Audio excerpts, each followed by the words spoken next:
Olá, sou o pastor Gary Haynes e esse é o Movimento dos Discípulos. Hoje eu vou falar sobre um assunto que tem causado muita tristeza, consternação, espanto. Ninguém está entendendo por que está acontecendo isso. A questão que está na boca de um monte de gente e não quer calar é por que pastores estão cometendo suicídio? Então, nós vamos falar sobre um assunto que parece que não deveria estar acontecendo, né? Pastores cometendo suicídio. Por que está acontecendo?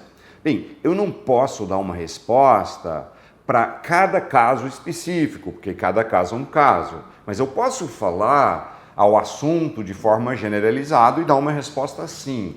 Então, a primeira coisa que eu te falo, como pastor, como filho de pastores, que foi criado filho de pastores e conhece a dinâmica, né, de uma casa onde mora um pastor e tem um ministério regular, eu sou neto de pastores, eu posso te falar que, sinceramente, o modelo de ministério evangélico hoje está quebrado, é furado e antibíblico. Contraria a Bíblia quase que 100%.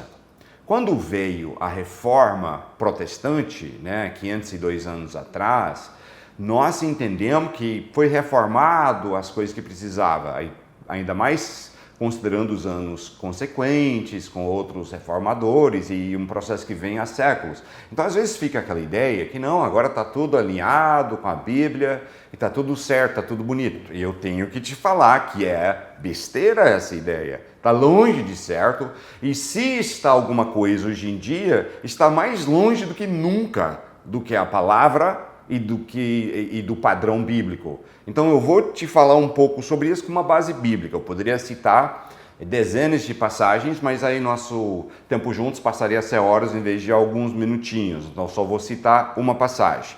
Efésios capítulo 4, versículos 11 e 12 diz o seguinte: Ele designou alguns para apóstolos, outros para profetas, outros para evangelistas e outros para pastores e mestres. Ok? Então, esses aí são o que nós chamamos dos 5 ministérios. Todos eles são de uma categoria chamado ancião ou presbítero, né? Mas presbítero é a palavra grega transliterada, simplesmente tirada do grego e reutilizado. Eu prefiro a tradução. Então, a palavra traduzida é ancião. Estamos falando de ancião espiritual, você pode ser relativamente jovem e ser um ancião espiritual, como Timóteo era, né? E Paulo ainda falava que no seu trabalho como ancião é não deixar ninguém desprezá-lo pela mocidade. Então estamos falando aqui sobre maturidade espiritual e um chamado de Deus para fazer esse tipo de trabalho. Você fala, mas espera aí, ancião e esses ministérios, não está conflitando os nomes? Não. É tipo falar assim, que você é um jogador no time de futebol. Agora, no time tem várias posições, cada um tem uma posição no time, mas todos são jogadores. Mesma coisa. Então, todos os anciãos são chamados para ajudarem a liderar, governar, né, e ensinar e dar direção à igreja. E aqui são 5 dos chamados específicos que são chamados os anciãos. Bora lá, versículo 12, que é o próximo. Que acabamos de falar então, que Deus deu, né, o apóstolo, profeta, evangelista, pastor e mestre, com o fim de, esse é 12, com o fim de preparar os santos para a obra do ministério, para que o corpo de Cristo seja edificado. Ok? Então, o propósito que Deus deu, os 5 ministérios para a igreja, e aí que está a grande dicotomia do que deveria ser e como é hoje em dia, que é o motivo é não de fazer o ministério, e sim de preparar os santos para os santos fazerem a obra do ministério.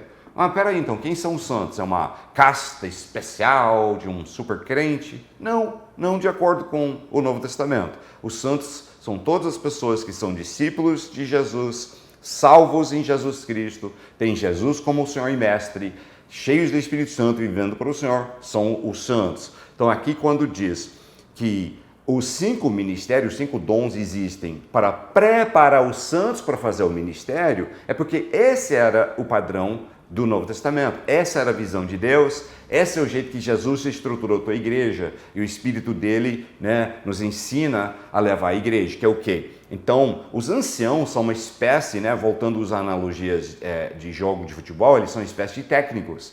E geralmente o melhor técnico é ex-jogador. Então você tem assim, os anciãos, né, que eles têm que estar acostumados a fazer as coisas e aí eles são chamados a ancião para fazer um trabalho de ajudar, preparar e instigar os santos a fazerem o ministério, tá? Então, olha só, esse é o trabalho dos anciãos. Quem tem que fazer obra somos todos nós, não tem castas, categorias de gente na igreja do Novo Testamento, somos todos corpo, todos instrumentos nas mãos de Deus e ninguém tem um passe livre. Você diz, não, mas meu chamado não é ministério, eu tenho que fazer nada para o Senhor não, eu só peguei meu passe de salvação para o céu e toco minha vida como eu quero.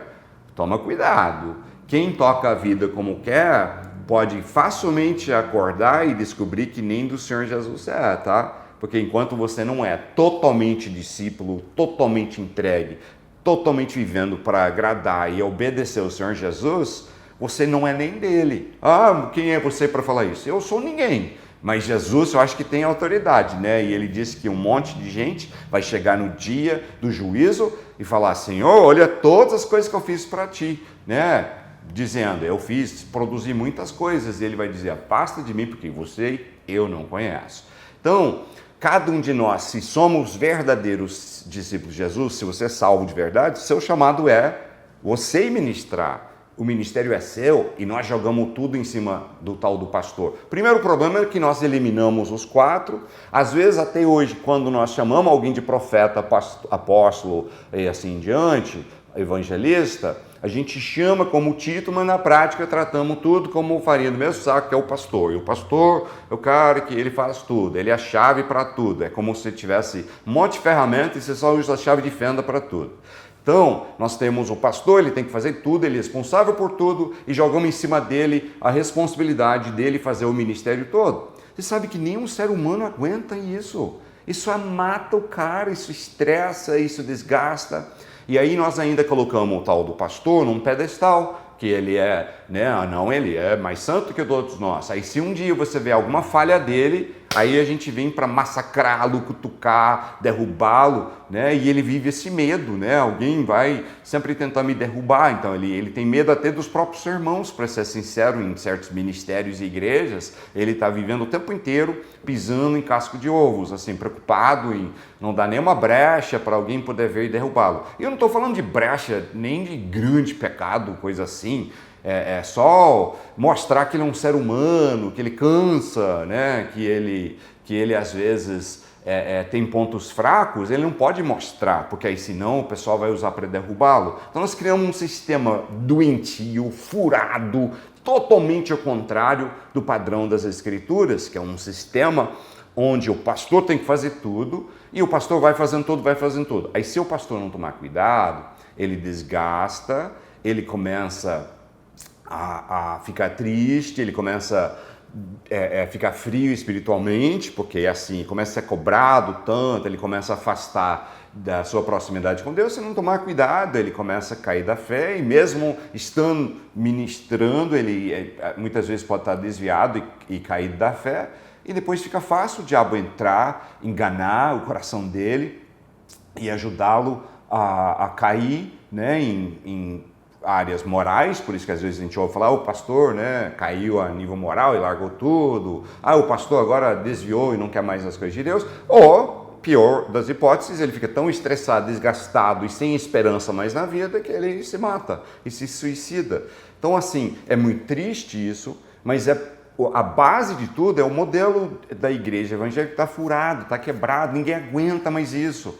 Então o chamado vamos voltar para a palavra, vamos fazer como Deus ensina, como a palavra diz, em vez dessa doutrina do homem que infiltrou tanta igreja de hoje em dia. Se você, como eu, está cansado de ver a doutrina do homem prevalecer, tem fome das coisas de Deus, acompanhe a gente. Nós estamos aí numa cruzada, vamos dizer, de chamar as pessoas de volta à igreja neotestamentária. Vai conhecer mais do nosso trabalho, aqui agora tem um link para o nosso portal, né?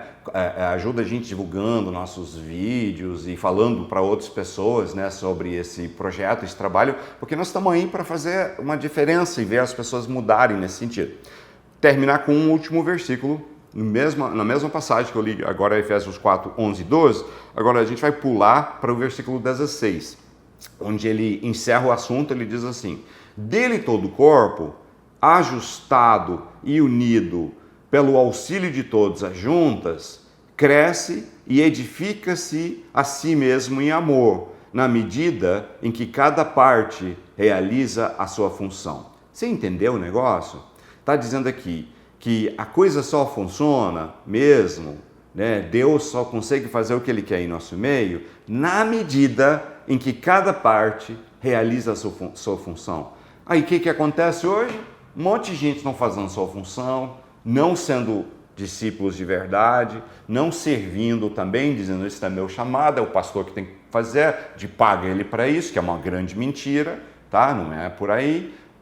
E cada parte tem que fazer a sua função. Então pede a Deus hoje como é que você pode fazer a sua função, como é que você pode ser usado por Ele, como é que você pode ser instrumento nas mãos dEle, porque é gratificante, é o que traz realização pessoal, é o que traz alegria e satisfação pessoal, né, de saber que tua vida está sendo vivida para valores eternos, para exaltar Jesus e ser um servo e um discípulo verdadeiro do Senhor. Um grande abraço, até a próxima.